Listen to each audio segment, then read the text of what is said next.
wish a brother would. Killing Time came about during the lockdown winter of 2020.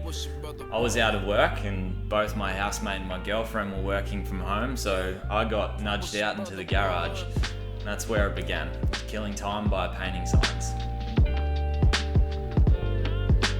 Being in lockdown made it tricky because I couldn't reach out to local guys like Larry at Signvision or Gaston the painter running workshops. I found a course online by Paul Myerscough from Bespoke Signs in the UK, and I spent most of that winter just practicing out in the cold. So I'd worked in the commercial print and signage industry for a few years after I studied graphic design at uni. I'd felt stunted creatively, and I just wanted to try something that was going to give me more of an avenue to express myself.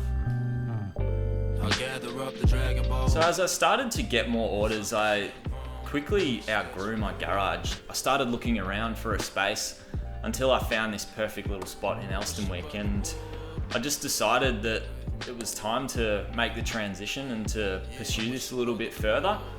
And so the space you see now is the result of a summer's worth of work, putting in the hours, fitting it out. And it just gave me a chance to get amongst the community and explore the world of running a small business. I wish for world peace, sticks and stones. I'm easily inspired, honestly. I find inspiration from the small things like beer cans and music posters and Instagram. There's so much to see in this world that it doesn't take much for me to come up with ideas and to get them down on paper and then paint them on signs. I also take inspiration from other signwriters. There's a local guy, Mitch R Signs, Hastie, Paul Banks in the UK. They're all just really great at what they do, and that's sort of what I aim for, and that's the benchmark that they set, so I've just got to keep aiming towards that. Why do I love signwriting? It's authentic, it's emotive, it takes great focus and skill.